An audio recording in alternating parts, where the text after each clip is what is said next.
이 말씀 같이 보시겠습니다. 신약성경 유다서 1장 20절 21절입니다.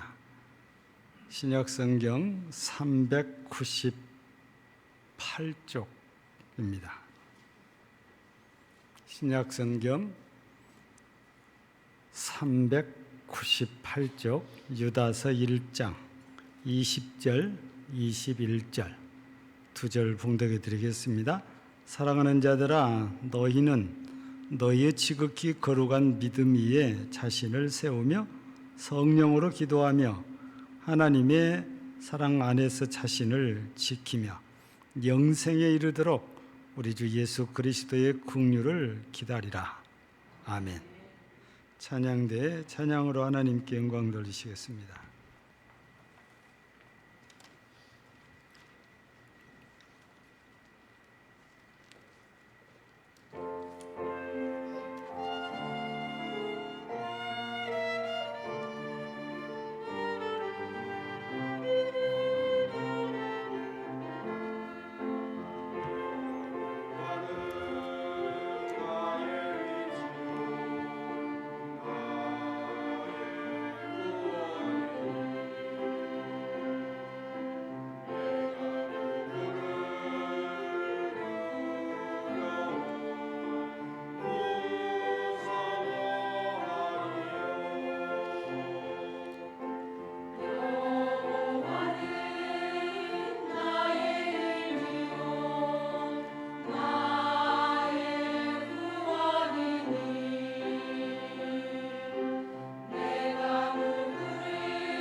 이제부터 영원까지 여호와의 이름을 찬송할지로다. 해 돋는 데서부터 해 지는 데에까지 여호와의 이름이 찬양을 받으시리로다. 아멘. 감사합니다. 우리의 찬양을 받으시기를 기뻐하시는 하나님, 오늘 또 찬양을 함양하시고 이제 우리 모두에게 하늘의 신령한 은혜로 충만케 하옵소서. 예수님 이름으로 기도하옵나이다. 아멘.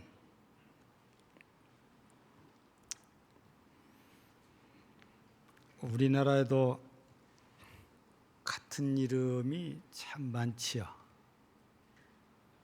어제 점심때 식당에를 갔는데요. 아마 돈이 없는 분이 있는가 봐요. 그래서 사장님 계좌번호를 써놨는데 집사님이 나보고 그걸 보래요. 그래서 봤더니 박정희 그렇게 썼어요. 대통령이 여기도 있네. 그렇게 생각을 했거든요. 정말 우리나라도 인구가 많아지다 보니까 동명을 가진 사람들이 참 많은데 이스라엘 같은 경우는 더 많습니다. 그래서 우리나라는 성이 다르다는 것을 말해주는 경우가 많고 또 똑같은 성씨라도 어디 박씨냐 또 이걸 따지잖아요. 근데 이스라엘 같은 경우는 올라가면 다 아브라함의 후손이잖아요. 그래서 구별을 할 때 똑같은 이름이 있으면 앞에다가 성보다는 지명을 붙여요. 지명. 그래서 이름이 없으면 지명만 씁니다. 예를 들면 우리가 구약 성경에 보면 사렙다라는 곳이 있어요. 이 엘리사 선지자에게 잘했던 과부 얘기잖아요. 과부는 이름이 소개되잖아요. 그래서 사렙다 과부 그래요.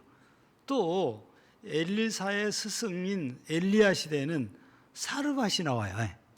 사르밧에 있는 과부 얘기가 나와요. 이름은 없고 과부라고만 나와요. 지명이 나온단 말이에요. 근데 신약 성경에 보면 우리가 잘 알고 있는 막달라 마리아 했을 때 이 막달라는 우리로 생각할 때 성이 아니고 지명입니다. 이름은 마리아예요. 근데 마리아가 너무 많아요. 여러분 요셉의 부인 즉 예수님을 낳았던 이 여성은 이름이 뭐예요? 마리아잖아요. 이름이 똑같은 사람이 많아요. 근데 오늘 본문에 오늘 이 유다서라고 소개되어 있는데 유다서를 기록한 이 저자 이 유다 같은 경우도 우리는 유다 그러면은 누구를 제일 먼저 떠올립니까? 가룟 유다를 그냥 잘 떠올리는데 이 유다서는 가룟 유다가 쓴 건 아니지요. 왜냐하면 가룟 유다는 예수님께서 붙잡히신 다음에 죽고 얼마 안 돼서 그냥 자살하잖아요. 가룟 유다는 이게 가룟 유다 했을 때 여기에서 가롯이라는 마을의 출신 유다다 그 말이거든요. 근데 오늘 본문에 오늘 이 유다서는 1절에서 보면 유다를 소개할 때에 야고보의 동생이라 이렇게 소개를 해놨어요. 그럼 성경에는 또 야고보가 한 사람만 있는 건 아니잖아요. 야고보는 제일 먼저 소개된 사람이 세베대의 아들, 형제지요. 야고보와 요한. 이 두 사람이 형제예요. 다 세베대의 아들들이라고 표현해요. 지명이 안 나오니까 아버지 이름을 끌어다가 이 사람들이 어떤 야고보고 어떤 이 요한인지를 이제 설명을 한단 말이에요. 근데 오늘 이 유다서를 기록한 사람은 지명도 없는데 아버지 이름도 안 되고 형 이름을 댔어요. 야고보의 동생이라. 그러면 앞에서 말하는 세베대의 아들도 야고보고 여기도 야고보인데 그러면 야고보는 설명이 많이 나와 있지 않아요. 근데 학자들은 이 야고보는 일찍이 순교한 세베대의 아들이 아니고 예수님의 동생 야고보로 설명을 합니다. 그러니까 예수님의 동생인 야고보도 유다도 초대교회 당시는 유력한 지도자로 활동을 했었다라는 걸 우리가 이제 이 두 형제들을 보면서 이제 알아볼 수 있는 것이지요. 그런데 이 유다나 야고보는 사도로서 이렇게 이름을 떨치는 이런 사람들은 아니에요. 그냥 형님이 메시아다 보니까 조용히, 그리고 또 처음에는 안 따라다녔잖아요. 뒤늦게 합류했던 이제 제자와 같은 동생들인데, 근데 이들도 나중에 은혜를 받고 보니까 정말 자기들이 형님으로만 생각했던 예수님이 메시아다 그 말이에요. 그래서 믿고 따르고 섬기며 이제 예수님이 성천하신 이후에는 열심히 이 복음을 전하는 이런 사역을 이제 했었는데, 이 유다가 짤막한 이 성경 한 장짜리 성경을 이렇게 성령의 역사 속에서 남겨놨는데, 내용을 우리가 보면 교회 안에 문제, 교회 문제, 성도들의 문제를 지적을 했는데, 그게 그때도 그랬던가 싶어요. 근데 오늘 현대 교회 모습도 크게 다르지 않아요. 여러분, 우리 예수님께서 마태복음 5장 13절에서는 너희는 세상의 소금이다, 14절에서는 너희는 세상의 빛이다, 이렇게 말씀을 하셨잖아요.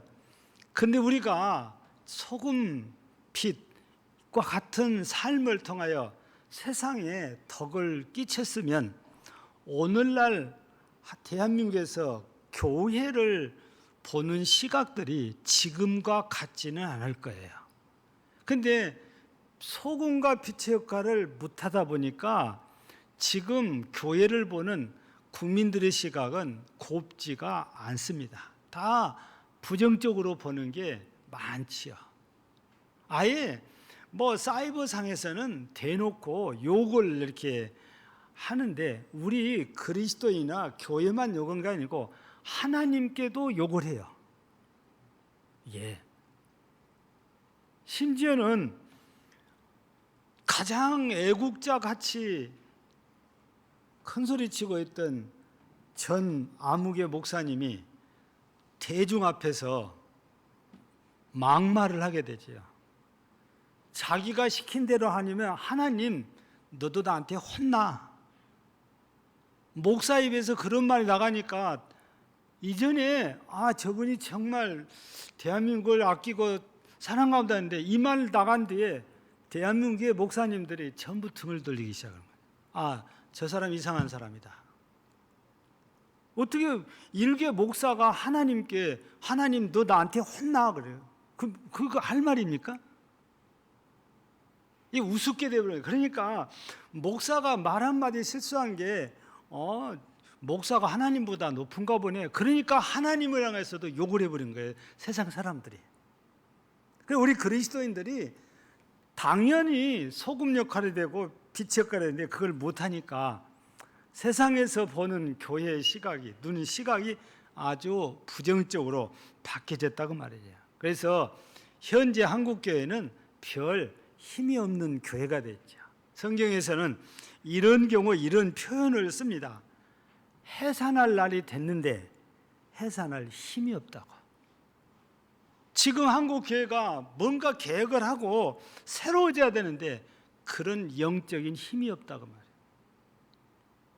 그러니 세상 사람들로부터서 욕을 먹게 되고 비웃음을 사기도 하고 이런 결과가 나고, 과거에 우리 한국교회가 선하고 의로운 일에 앞장섰을 때는 정치권에서 종교계의 눈치를 봤어요.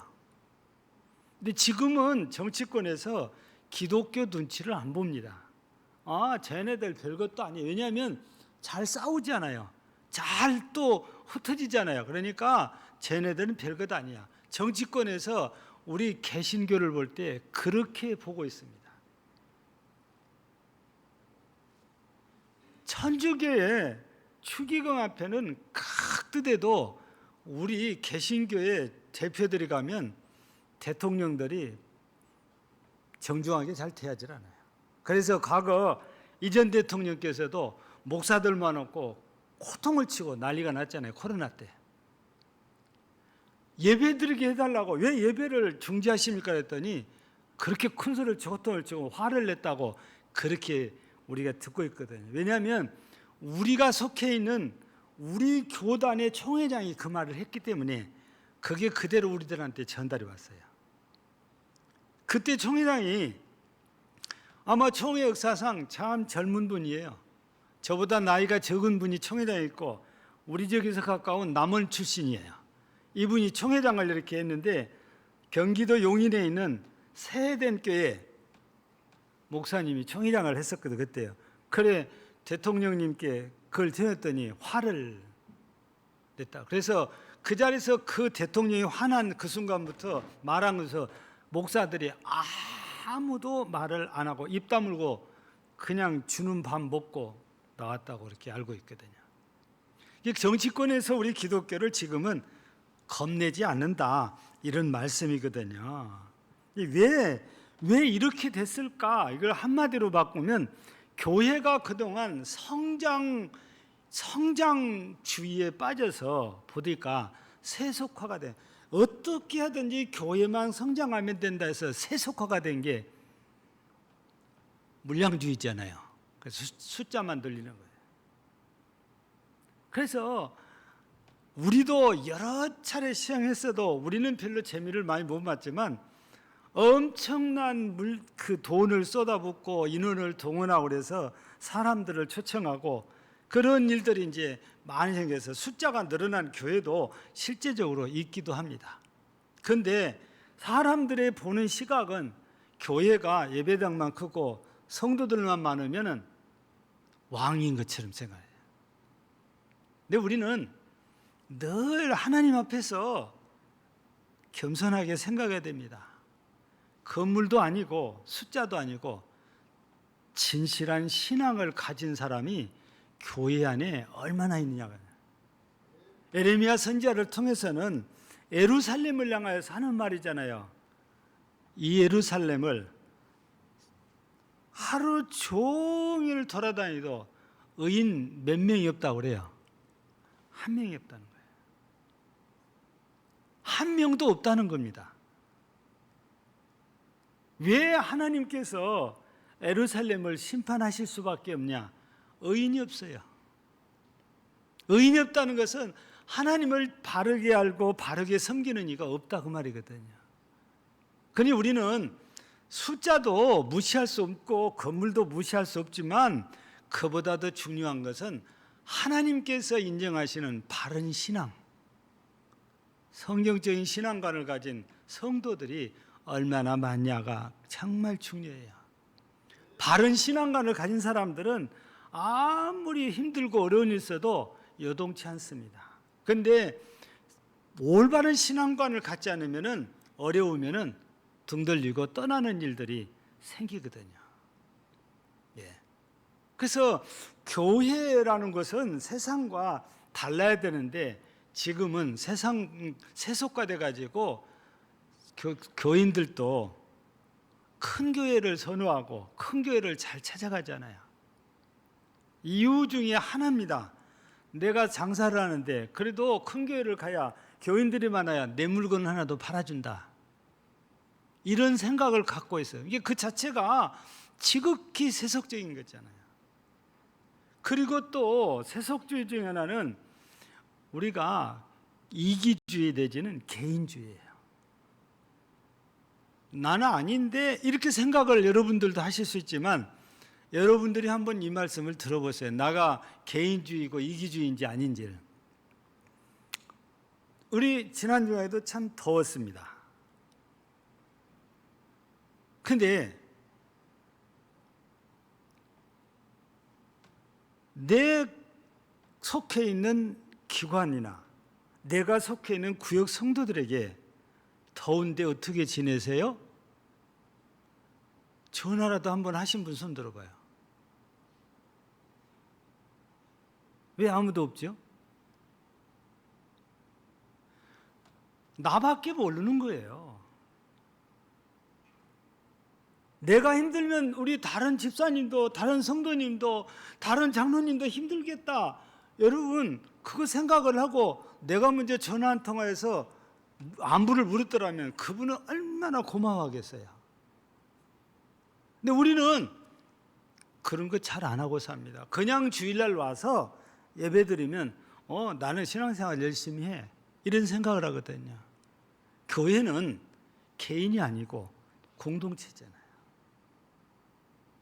우리 공동체는 항상 하나처럼 생각을 해야 되는 거죠. 그래서 예수님께서 교회를 말씀하실 때 예수님은 뭐라고 그래요? 머리라고 그러고 우리는 지체라고 그러잖아요. 그러면 여러분의 손가락이 어디가 아프면 어떻게 돼요? 온 신경일로 다 가잖아요. 아무개 집사님이 왜 안 나왔지? 우리가 전화를 한번 해봐야 돼요. 근데 우리 관심이 없으니까 전화를 안 해요. 왜 안 나왔는지, 어디가 아픈지, 어디 출타를 했는지.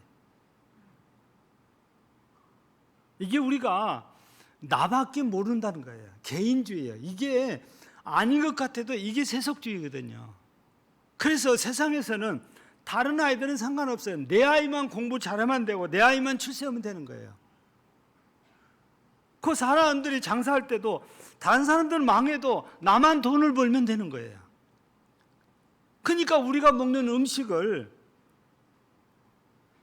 돈만 벌면 된다고 음식에다가 넣지 말아야 될 것을 넣기도 하고 그러잖아요. 이게 나밖에 모르는데 이기주의, 개인주의가 그런 거예요. 교회가 이렇게 되면 교회는 쉽게 무너지는 거예요. 사탄이 한번 역사하면 순식간에 다 흩어지는 거예요.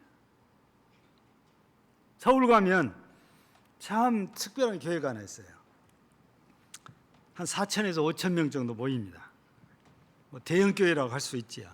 근데요, 그 교회는 담임 목사님 딱 한 분, 그리고 재정 담당하는 집사님 딱 한 분뿐이에요. 장로도 없고 권사도 없고 집사도 그 이상은 없어요. 희한한 교회입니다. 근데 계속 사람들이 모여들어요. 그 우리 친구 목사님 동생이 그 교회를 다니는데 아무 교회에서 장로를 했어요. 무슨 일인지 그쪽 교회로 옮겼어요. 그래서 형님 되는 목사님이 충고를 했어요. 장로가 됐으면 그 교회에서 죽도록 충성해야지. 왜 본 교회를 놔두고 그리 가냐 그랬더니, 형님 그렇게 편할 수가 없어요. 눈치 볼 일도 없고 부담 갈 일도 없고 그냥 가서 예배만 드리고 헌금하고 오면은 아무도 다치지 않고 나 귀찮게 하는 사람이 없거든요. 너무너무 편하고 좋아요. 그래요. 여러분, 이게 성경적인 교회일까요? 서로가 아는 척을 안 해요. 우리 사도행전에 2장에 나왔던 예루살렘 교회 가장 좋은 모습이 뭡니까? 서로 말씀 안에서 교제하는 것이었잖아요. 그 교회는 교제가 없어요. 예배 드리면은 그냥 썰물처럼 싹 빠져나가고 다 저갈 길로 가버리는 거예요. 재정은 홈페이지에다가 올려주면 끝나요. 이렇게 이번 달에 쓰고 이렇게 남았고 그거 올려주면 그걸로 끝이에요. 누구도 따진 사람도 없고 확인하자고 쫓아오는 사람도 없어요. 편하기는 하지요. 근데 서로 교제가 없다는 것은 사랑이 없다는 뜻이고 이거는 성경적이지 아니다고 말해요. 여러분, 성경적인 것은 서로 어쩌다가 열심히 하려다가 서로 의견이 충돌될 수도 있는 거고 그러잖아요. 너무 열심히 하다 보면 서로 의견이 충돌돼요. 근데 관심이 없으면 그런 것도 없어요.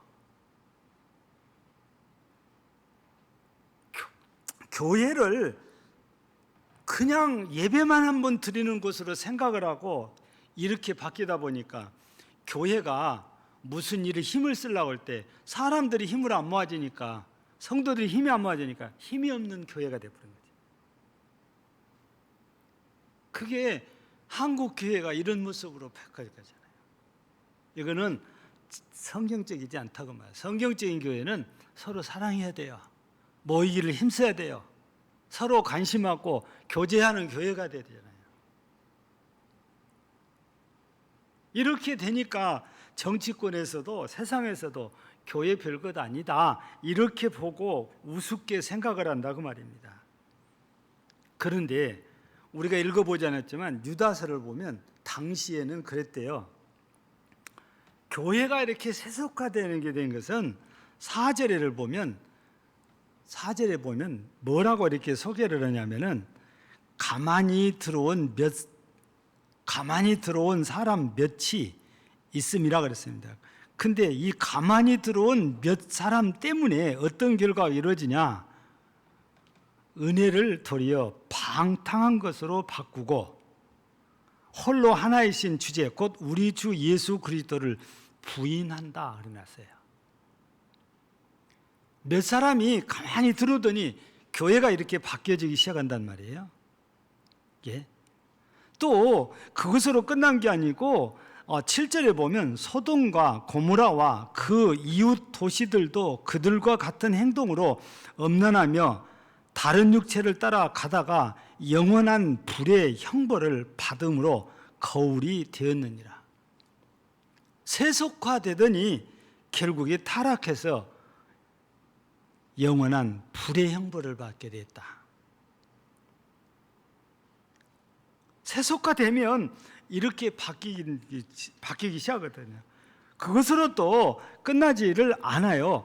또 뒤에 우리가 말씀을 이렇게 읽어가다가 보면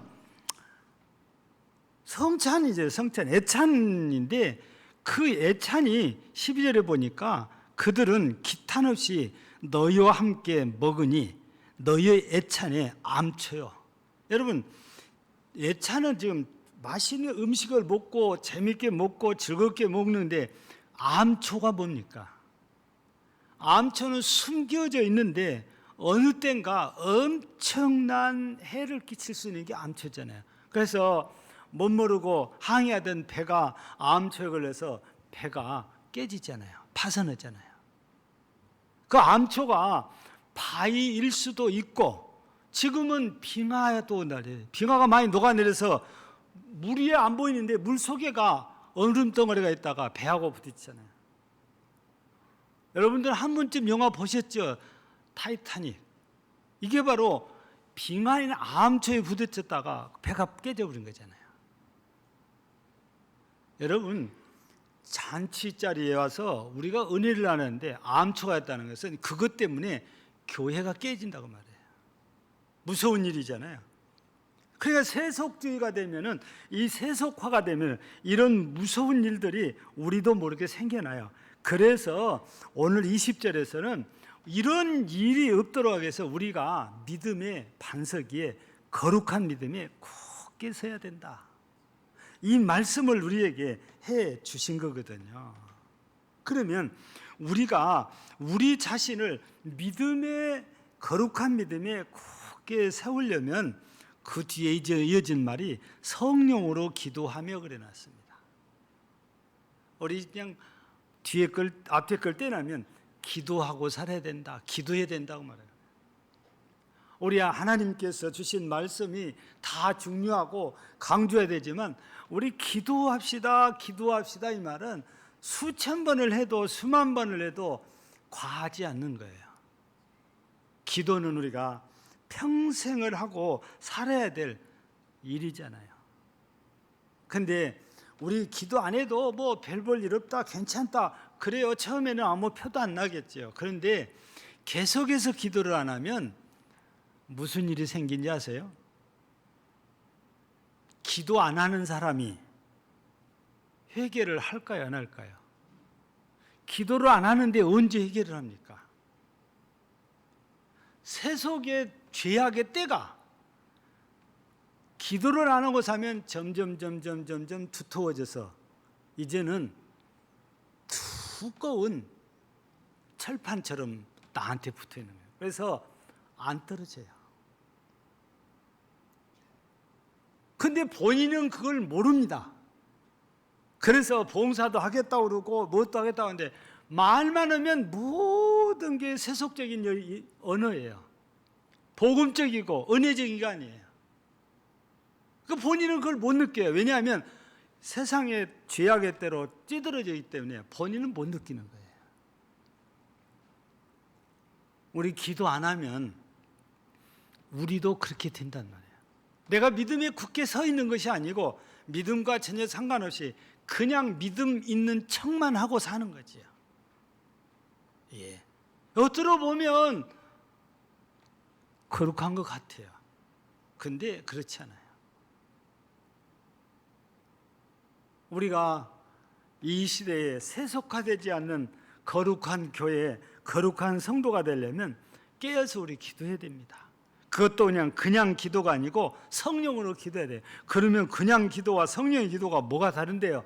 그냥 기도한다는 것은요, 기복주의 신앙을 가지고 기도하는 거예요. 그것은 내 개인의 욕구, 욕심, 즉 정욕을 위해서만 기도하는 거예요. 그런데 야고보 사도는 정욕으로 쓰르고 구하는 자는 주님이 안 주신다는 거잖아요. 예. 우리가 기도를 하는 거예요. 기복주의자들은 맨날 나한테 복만 달라고 기도하는 거 있잖아요. 이 사람들 기도 어마어마하게 많이 합니다. 근데 잘 못됐으니까 하나님께서 정욕에 쓰르고 구하는 것은 구하여도 얻지 못한다고 그러잖아요. 우리가 성령으로 기도한다는 것은 성령의 감동, 성령의 역사, 성령의 인도하심을 따라 기도하는 것이고, 곧 다른 말로 바꾸면 하나님의 뜻을 따라 기도하는 것이죠. 그 사람들이 믿음에, 거룩한 믿음에 굳게 서 있게 되는 것입니다. 그러니까 여러분, 우리 모두 어느 때보다도 깨어서 기도함으로 말미암아, 그것도 성령의 역사를 따라 기도함으로 우리 믿음에, 거룩한 믿음에 우리 자신을 강건하게 세워가는 성도들이 되시기를 바랍니다. 두 번째는 21절에 이렇게 보니까 하나님의 사랑 안에서 자신을 지키라, 그렇게 되어 있습니다.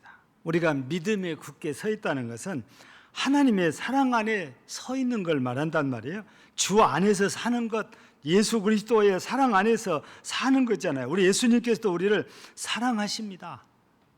우리 하나님께서 우리를 사랑하신다고 하실 때에 우리는 제일 먼저 떠오르는 말씀이 요한복음 3장 16절이에요. 하나님이 세상을 이처럼 사랑하사 그랬으니까. 어느 정도 사랑하십니까? 독생자 아들을 주기까지, 내어주기까지 우리를 사랑하신다고 그래요. 그러니까 예수님께서 이런 하나님의 사랑을 어떻게 표현합니까? 자기 백성들을 사랑하시되 끝까지 사랑하신다고 요한복음 13장 1절에서 말씀을 하십니다.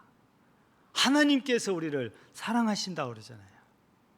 너희가 나를 사랑한 것이 아니고 내가 너희를 사랑했다고 그러죠.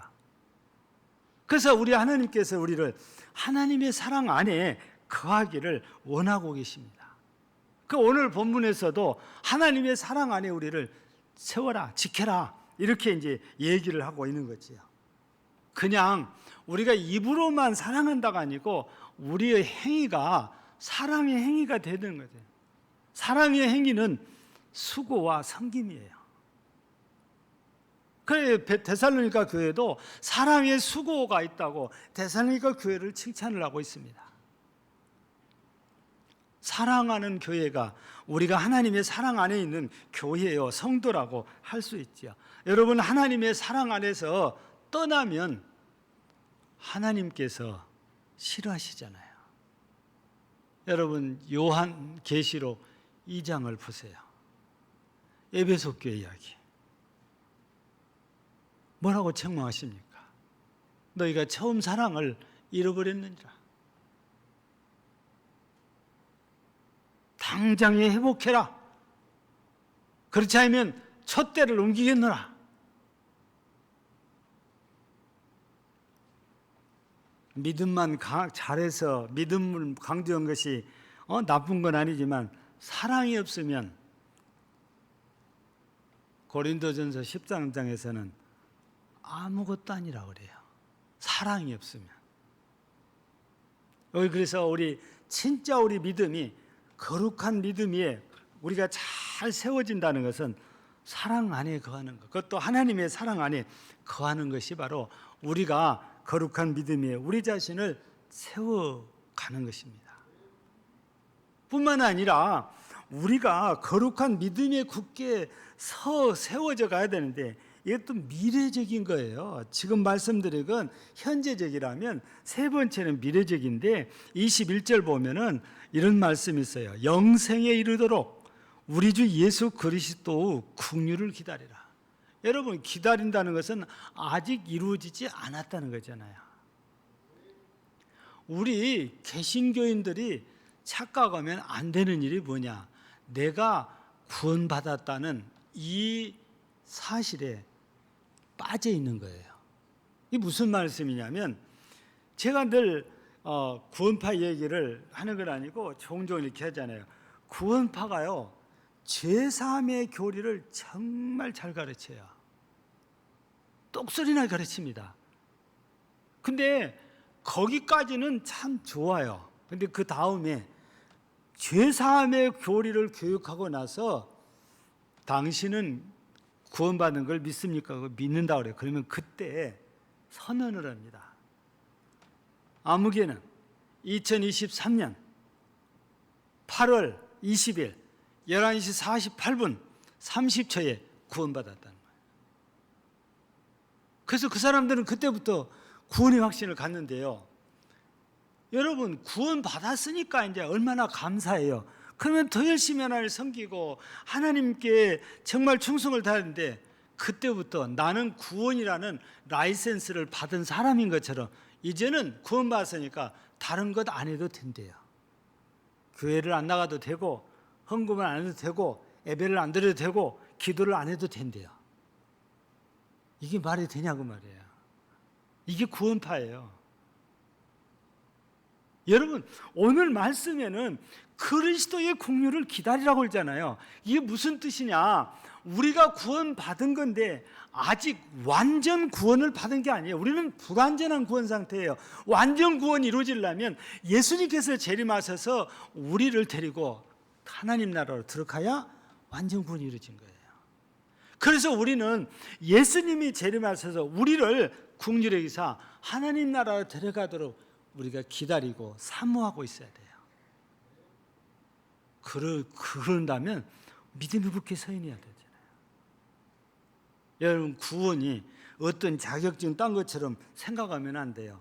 구원받았으면 이제부터 더 우리가 하나님의 말씀 순종하고 하나님의 뜻을 이루어가는 데에 협력하고 하나님의 일에 우리가 충성을 해야 되는 거죠. 그게 구원받은 사람들이에요. 우리가 선하게 사는 목적이 구원받으려고 하는 것이 아니고 구원받았으니까 우리가 선하게 사는 거거든요.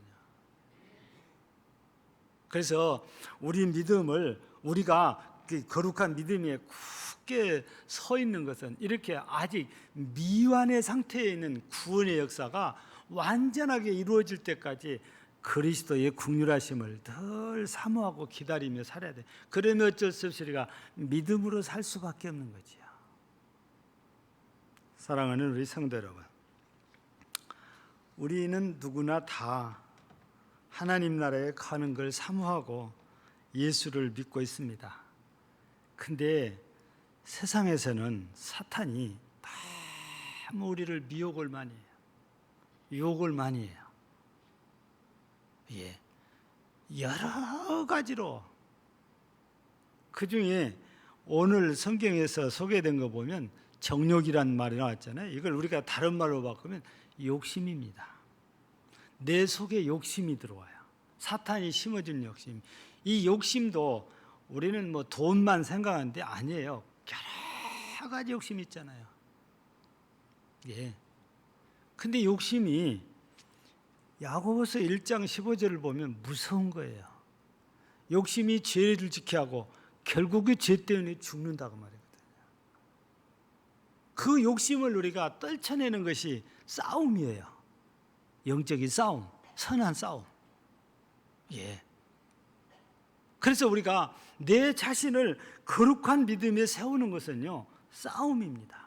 나를 세워야 되는데 사탄은 거기에 서지 못하게 계속 우리를 유혹하거나 방해하거든요. 여러분, 어느 때보다도 우리가 이 믿음에 굳게 서 있어야 될 때이거든요. 그러기 위해서는 우리를 유혹하는 사탄의 역사들을 물리치는 싸움에서 이기고 그들을 물리쳐야 됩니다. 그러려면 기도해야 돼요. 보호를 받으면 하나님의 사랑 안에 있어야 돼요. 어떤 경우도 실망하지 말고 그리스도의 국류를 기다려야 돼요. 여러분 모두가 이런 믿음의 거룩한 믿음의 굳건에 서서 하나님께서 약속하신 대로 하나님의 나라에서 영생을 누리는 복된 성도들이 되시기를 주의 이름으로 축복합니다. 하나님 아버지 감사합니다. 어느 때보다 깨어 기도할 때입니다. 우리 하나님께서 또 오늘 말씀에도 거룩한 믿음의 우리 자신을 굳게 세우라고 하십니다. 기도해야 한다고 합니다. 하나님의 사랑 안에 가야 한다고 합니다. 그리스도의 국류를 사모해야 된다고 합니다. 우리 모두 완전한 구원에 이르기까지 우리 자신을 거룩한 믿음에 굳게 세워 하나님의 나라에 합당한 복된 성도들이 되게 하옵소서. 예수님 이름으로 기도하옵나이다. 아멘.